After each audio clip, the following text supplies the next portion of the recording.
Like when you're in the will of God, there's no safer place to be because things and people just fall in place. Exactly when you need them, how you need them. Everybody say relax, relate, and release. Those are the three things that you can expect to do when you're exhaling. I gotta admit, can I be real?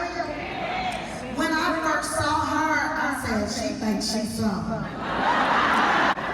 Don't we do it as women? And you decide if you're going to like a woman or if you're not, and she hasn't said a word to you. Can we stop that? Can I just challenge you? Can you see a woman and just in your mind say, she's beautiful, she's gorgeous, and she's my sister? And so I love her just because of that. Last Beauty started talking and I started crying because I was convicted. And I'll let you find out why. Please welcome to the stage, Stephanie McVeigh.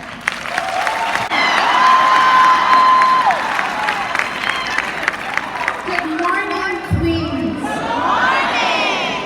Good morning, sisters. Good morning.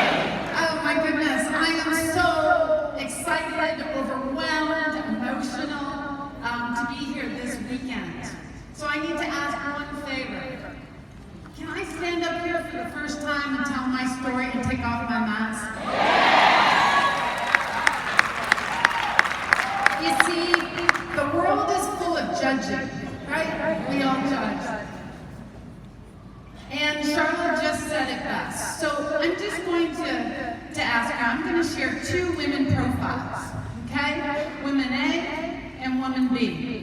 And then I'm going to ask the room, we're going to ask, who do you think society, based on those profiles, and she's got it all. She's tall, she's fit, she's got a university degree, she's rocking a successful business, she's got that perfect husband, she was valedictorian in high school, she was homecoming queen. I mean, this girl's got it going on. Woman B. Woman B doesn't have a university degree, didn't graduate from high school. She lost a child, her first child. She was then diagnosed with breast cancer, stage 3. They didn't know if she was going to last a week or 3 months. As she came through that, she had blood clots in both her lungs. And they didn't think that she would make it to the next morning if they didn't get thinner into her system quick enough. She was traveling to support her family and provide the lifestyle for them, and found out that her husband was sexually assaulting and exploiting her 2 daughters. So you have 2 profiles in society today. I'd like you to stand up. Who do you think society most likely will think succeed? Woman A, stand up. Woman B. The answer is woman B, and that woman is me. It was May 20th, 2008. I was running as we all women do, because we are super women, right? We have real power. I mean, we really do need a tattoo on our foreheads that say we're super women. We're Wonder Woman. I got a phone call. It was Children's Day. They said, "Is this Stephanie?" I said, "It is." They said, "We have all your children." I said, "What do you mean you have all my children?" Parents are together, very blessed, no alcoholism in my family or abuse. And I was completely speechless. I said, "Well, what do you mean?" "You need to come home. We have all of your children, and the police are at your house." I turn my car around, I go back home, and I pull into my front door, and I'm greeted by 3 officers that say, "We've arrested your husband, we have all your children, and we need to speak with you." So I'm trying to catch my breath, trying to figure out what's going on. My kids are screaming, my kids are bawling, they just have no idea, because leading up to that moment, my two youngest children, then 3 and 5, their dad was their hero. You know, so where's dad had absolutely no clue what was going on. So we went through a process. I was heavily vetted under Children's Aid. I had to come home every day. It's actually one of my worst memories from my children, to meet with Children's Aid to make sure I wasn't involved in the process. Bless their hearts, right? I mean, I'm sure there's a lot of children that are saved because of that vetting process. But it certainly was a challenge. I went through 2 years with through the courts with my husband. Of course, I wish he was still incarcerated today. It was his caught first offense, so he did spend 2 years in the federal penitentiary. And so just as we were coming through that process, and I thought, oh God, good Lord, you know, you've got me this far, he's going to be incarcerated. It's time now to really focus on me. Because I was that woman who was in the bathtub, crawled up with a ball, crying, wondering how I was going to get through the next day. Then I'd come out and put my mask back on and face my children and get them dinner. Just as we were getting ready to incarcerate him, I was diagnosed with stage 3 breast cancer.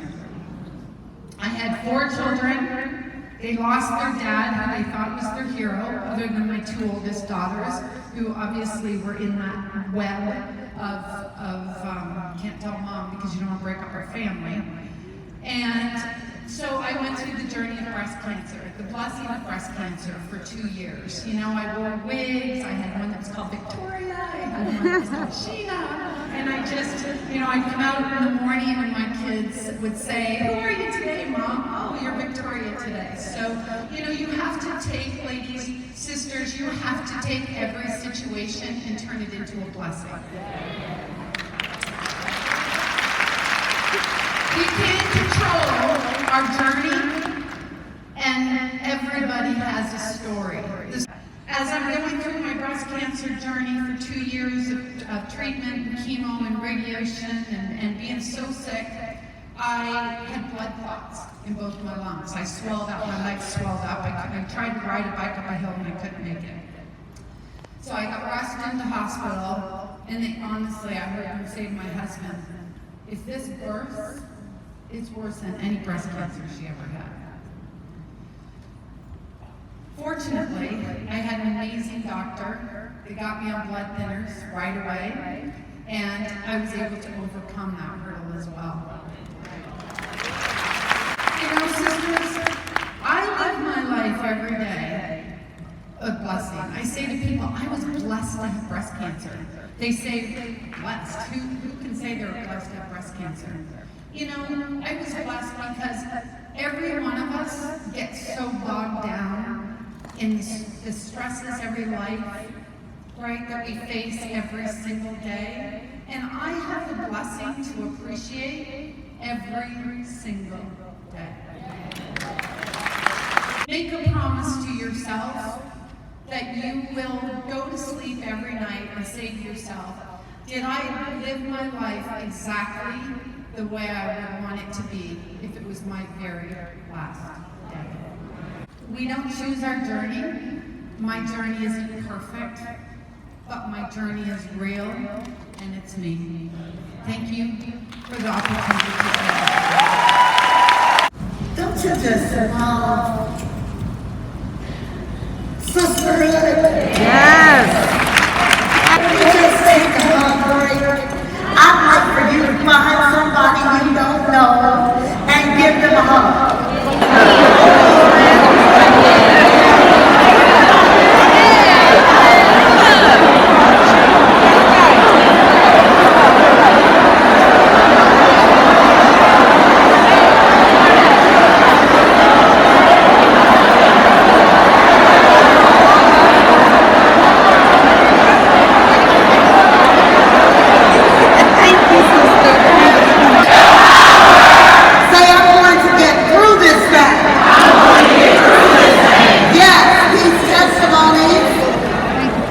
are shared so that you know no matter what you're going through, you can get through it.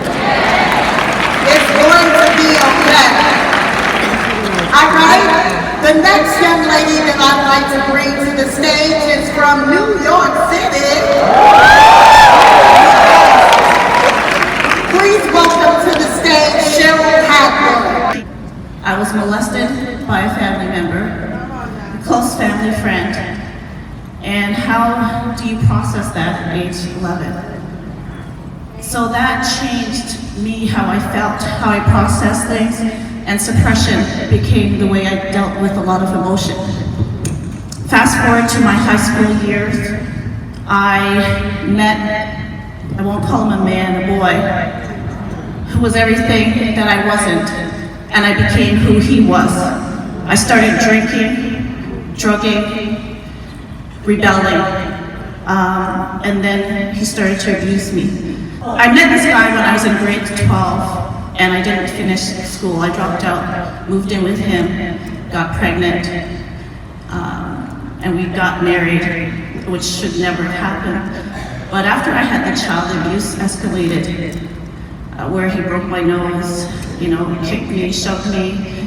The last assault that I had, I was ready to leave the apartment, and he always had a stick at the door. So if I tried to get out with one of the arguments, he'd beat my knuckles. So I have stitches in my knuckles.